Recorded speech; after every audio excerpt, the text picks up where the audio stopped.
Seja muito bem-vindo a mais um episódio do nosso podcast especial sobre inclusão na Rede Adventista de Educação.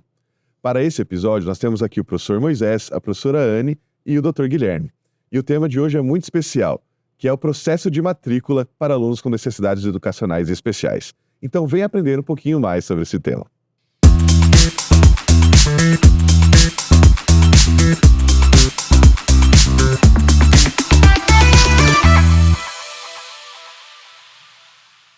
Gente, processo de matrícula é muito importante quando vai entrar um aluno novo na rede adventista, seja ele de necessidades educacionais especiais ou um aluno regular. Existe um planejamento para cada classe? Como que funciona esse processo? Acho que nessa questão que envolve matrícula, é necessário a gente delimitar uma sequência de procedimentos que envolve isso que você está chamando de planejamento. A primeira coisa importante na matrícula é entender que, ao falar de planejamento, nós estamos envolvendo toda a equipe escolar para entender qual é a realidade em pelo menos 3 grandes áreas da escola. A área física, que envolve tamanho de salas, estrutura arquitetônica, formato, posicionamento dessas classes em relação a lugares que têm mais ruído, menos ruído, próximo de pátio, longe de pátio. Tem uma série de questões nessa arquitetura e na estrutura física que envolvem o processo de planejamento de uma matrícula. A segunda questão envolvida no planejamento da matrícula é todos os aspectos pedagógicos atrelados a níveis de alunos, séries distintas ou anos distintos da evolução do processo escolar. Quando eu estou trabalhando com séries iniciais, existem aspectos que envolvem a parte pedagógica. Quando eu estou falando de séries finais, tem outros aspectos. Então, a logística desse espaço tem um cunho pedagógico. E a terceira questão é observar, aí sim, o público-alvo da educação escolar e aquele que oferta a educação escolar. Porque eu tenho tanto docentes e a logística do pessoal de trabalho escolar e também a logística envolvida nas pessoas que vão receber essa educação, os alunos em questão. Portanto, olhar o planejamento sob essas 3 dimensões exige o envolvimento de múltiplas pessoas, que vão, a partir das suas especificidades de atuação nesse cenário, poder delimitar como é que eu organizo essa logística. Esse é o primeiro aspecto importante de planejamento. O segundo aspecto de planejamento é o procedimento, que é a escolha de quem fica em que espaço, que alunos eu delimito para que classes, que tipologia da inclusão escolar, tipologia do diagnóstico envolvido naquele aluno em específico, se adequa melhor a esta organização espacial, a esta posição de classe ou a este grupo de pessoas que vão atuar com essa pessoa, com esse aluno. Ou seja, qual é o professor que melhor se adequaria a este perfil, qual é o grupo de atendentes na parte periférica desse processo de atendimento que se adequariam melhor a esse perfil. Ou seja, há uma série de questões envolvidas nessa discussão prévia ao processo de matrícula. E tudo isso deve acontecer antes de eu pensar em lançar matrículas. Ou seja, como que eu vou organizar esse espaço. Nessa organização ainda tem mais uma outra questão, que é o olhar, que a gente chama de espelho retrovisor, que é como está o meu alunado hoje e como a partir dessa realidade que eu tenho hoje eu vou organizar o espaço escolar da abertura do próximo ano letivo. E depois disso, obviamente, quando eu começar a receber a procura de alunos novos, eu vou reorganizando esse espaço em função dessa nova demanda que vai surgindo, que vai se juntar à demanda existente. Esses são elementos primordiais aí da questão de planejamento de matrícula. Então eu entendo que para o processo de planejamento funcionar, ele precisa de envolvimento de muitas pessoas dentro de uma escola, né? Não pode ficar na mão de só um profissional, né, professora? Não. Primeiro é importante o gestor escolar, né, fazer esse planejamento e convocar as pessoas que são necessárias para o planejamento, como a parte pedagógica, tesouraria, secretaria, porque a capacidade física, a capacidade pedagógica, tem uma pessoa que é responsável por cuidar disso. Então, é importante que essas pessoas estejam envolvidas da administração escolar. Interessante. Mas a pergunta que acho que vai causar, assim, uma certa... A gente gosta de receitas prontas, né? Existe um número, uma quantidade ideal, aquele número mágico de quantos alunos de necessidades educacionais especiais eu posso ter em uma turma ou na escola como um todo? Talvez essa seja a pergunta que todos que estão assistindo agora querem a resposta, né? Mas eu vou complementar um pouquinho tudo o que foi dito aqui e chegar numa conclusão sobre a pergunta que você me trouxe aqui agora, que eu trouxe para discussão, né? É muito importante, e eu gosto bastante de falar aqui, como a gente tem conversado nesses 2 primeiros episódios, que a parte pedagógica é uma parte crucial no momento da matrícula de todos os alunos. Há uma necessidade imensa de um acompanhamento de perto do pedagógico, para que o pedagógico possa contar ao diretor, a toda a equipe administrativa, quais são as suas possibilidades de atendimento. Então, como o professor Moisés trouxe, que olhando o retrovisor, olhando quem eu tenho em minha sala e que tem o direito garantido de rematrícula, esses alunos, se rematriculados, como eu farei para atender essa sala? Qual a minha possibilidade pedagógica? Por isso que, anexo a cada lançamento de matrícula, a cada sala disponibilizada, há de ter um documento pedagógico constando os atendimentos daquela turma e as possibilidades de atendimento daquela turma. Então, por exemplo, um professor pode atender um aluno com necessidades educacionais especiais que, por sua carga de necessidade de adaptações, seja possível atendê-lo somente naquela turma sem que não seja descaracterizada a natureza regular daquela turma. Como também é verdade, podemos ter 5 ou 6 casos de alunos que necessitem de adaptações mínimas e que não tragam um prejuízo acadêmico nem pedagógico para aquela turma, as suas adaptações. Então, não há um número mágico, mas há uma carga pedagógica que delimitará no planejamento essa quantidade. É bem verdade que em alguns estados hoje, nós temos algumas legislações, sejam elas portarias, deliberações ou até leis, que possibilitam a limitação desse número de maneira quantitativa. Então, em alguns estados tem de 0 a 3, 10%, até 2 alunos. Só que, além de nós termos essa possibilidade de delimitarmos a partir de legislações, a nossa maior necessidade é demonstrarmos a possibilidade e capacidade pedagógica. É isso que dá sustento para a nossa educação, a despeito de qualquer número. Se eu conseguir demonstrar que dentro de uma sala eu consigo atender de maneira plena para uma regular inclusão, a quantidade necessária de alunos, eu documentando isso, eu tenho fundamento para abrir as minhas vagas e justificar eventual necessidade de atendimento pontual em uma ou outra sala. Eu acho que vale um olhar bastante intenso para essa fala que o Dr. Guilherme colocou, em função de 2 aspectos delimitadores aí. O primeiro deles, a prioridade do pedagógico em definir essa condição de atendimento.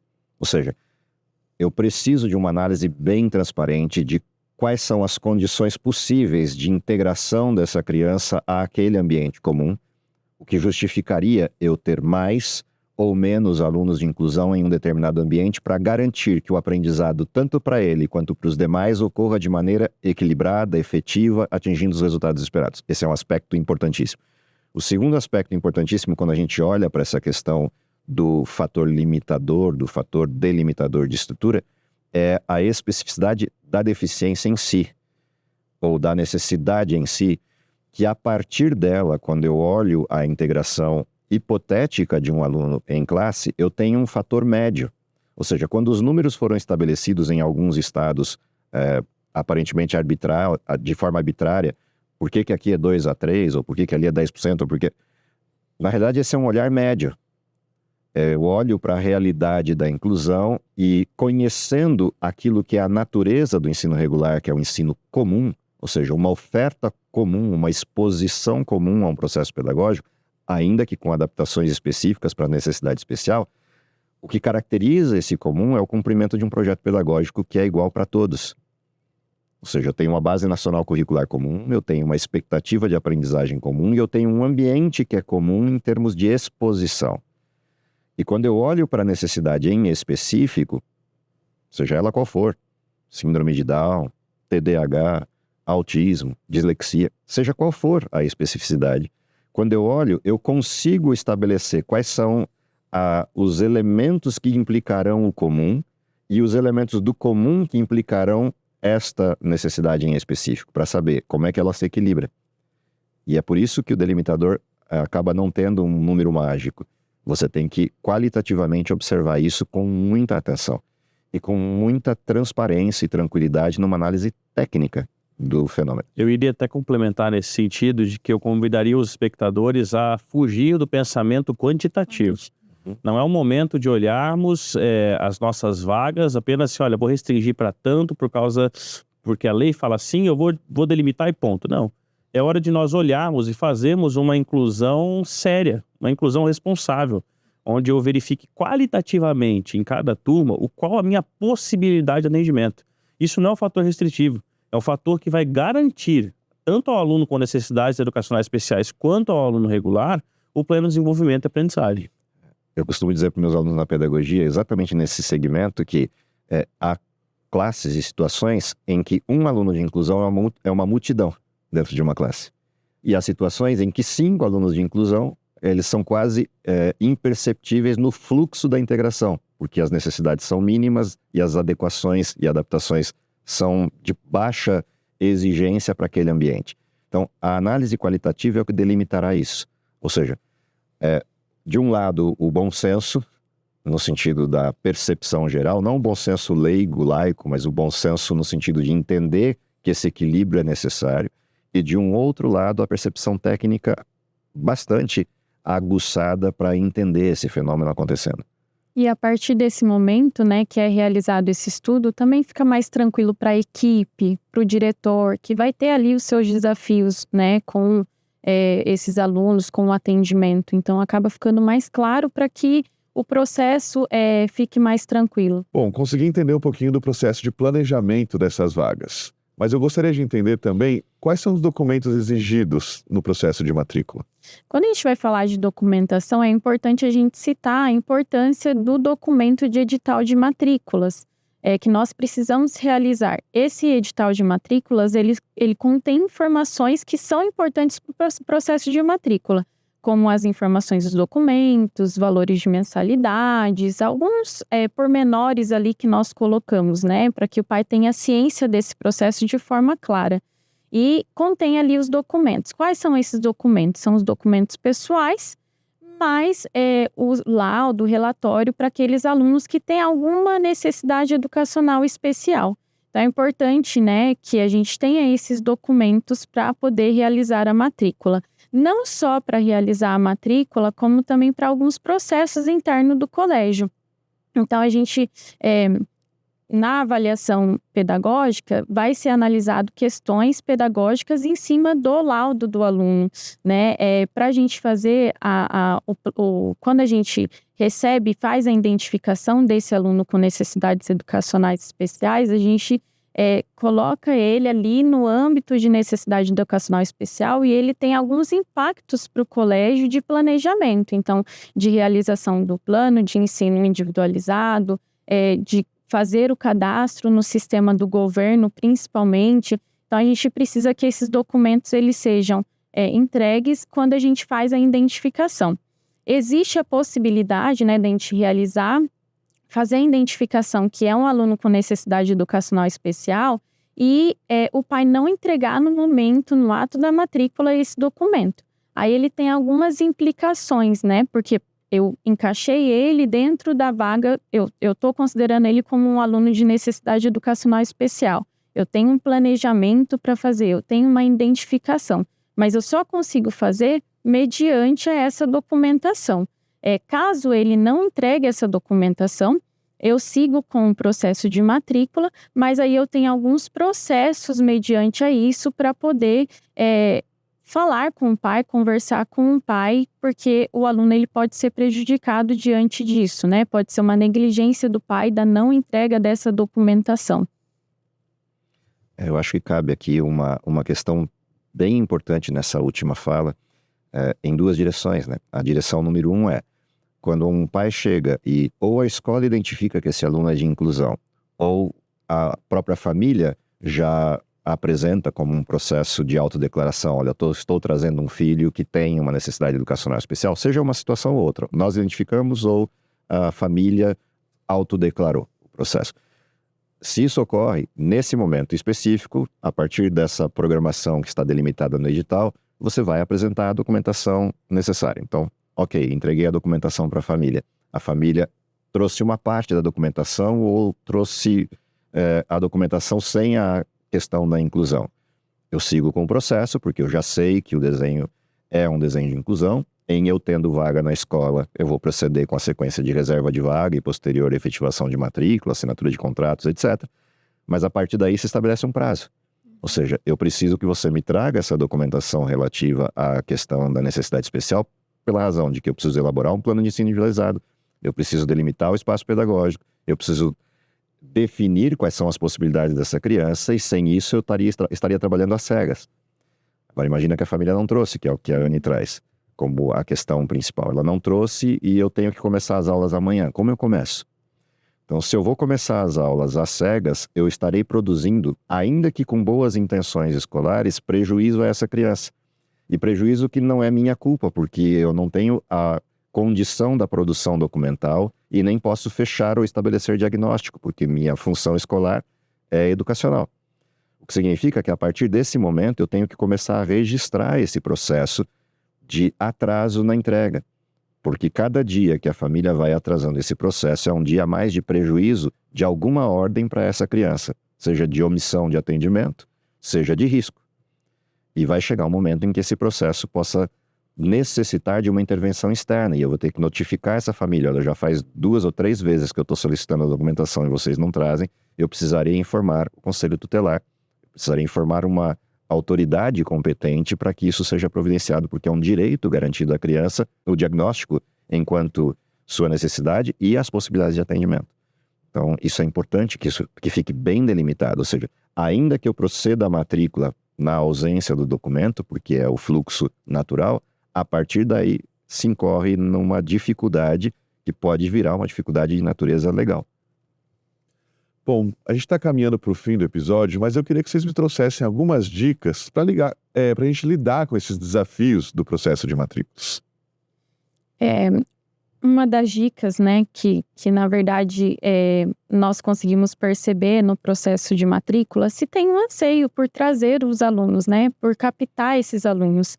E é importante que a gente faça esse planejamento para saber qual é a quantidade que eu vou conseguir receber, já fazendo todo o estudo de qualidade, mas eu preciso tomar cuidado com a comunicação com o público, né? Hoje a gente tem tecnologia, a gente consegue ter aí campanhas de matrículas na internet. Então é importante que a gente tenha uma comunicação e faça uma previsão, né, nas publicações que a gente vai fazer, que as vagas elas devem ser consultadas, né? Pode haver mudança, não tem a garantia de vaga a partir do momento que a gente faz alguma publicação ali de alguma propaganda externa.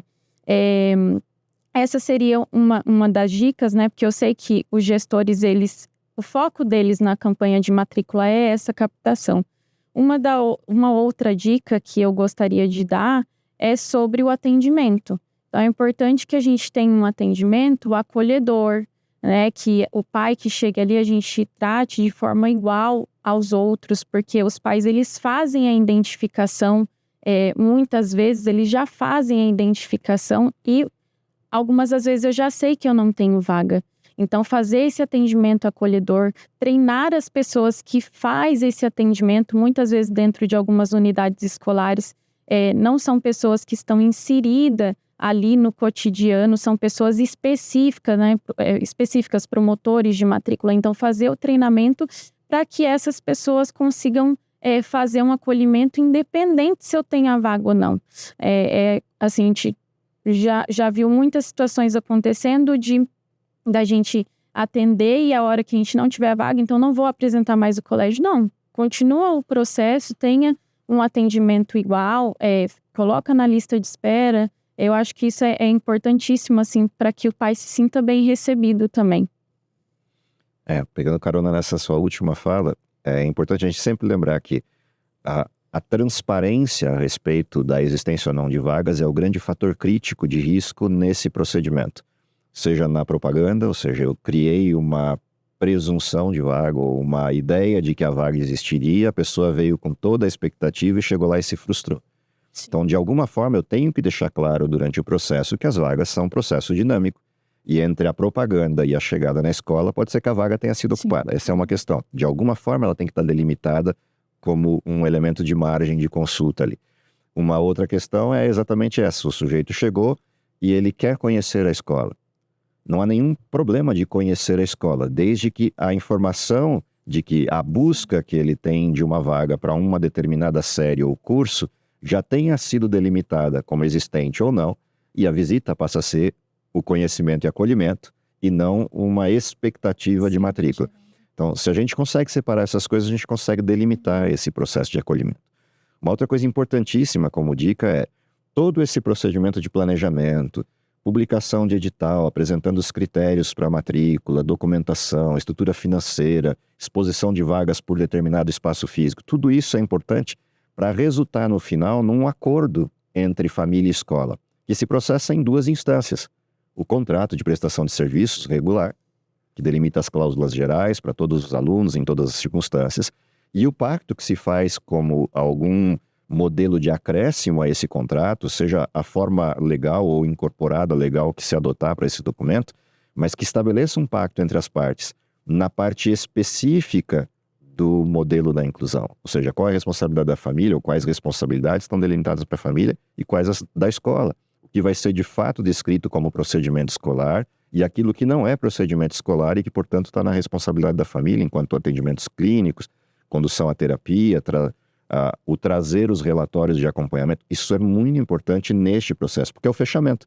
Eu posso fazer todo o processo adequado da matrícula e chega agora na hora de documentar as responsabilidades, eu esqueço de fazê-lo ou faço isso de maneira lacônica ou de maneira parcial. E aí eu vou ter dificuldades ao longo do ano letivo, seja por expectativa da família não contemplada ou por alguma situação que eu não estou fazendo e deveria fazer. Então é importante que tudo culmine neste desenho final, que é o pacto, que é o fechamento dessa matrícula. Minha palavra final aqui, minhas palavras finais, na verdade, aqui seriam para que, quando nós nos depararmos com a possibilidade de uma matrícula de aluno com necessidades educacionais especiais, a nossa primeira visão nunca deve ser como eu não vou atender esse aluno, como eu vou negar essa matrícula. Ao contrário, o meu pensamento deve ser como eu posso atender, qual a minha possibilidade de atendimento e como eu vou fazer isso. Quando nós olhamos por esse âmbito, além de atendermos plenamente a questão pedagógica, nós também estaremos cumprindo a nossa função de cristãos. Chegamos ao fim deste episódio. Aprendemos um pouquinho mais sobre o processo de matrículas. Ainda tem alguns assuntos para a gente discutir, então continue com a gente nos próximos episódios.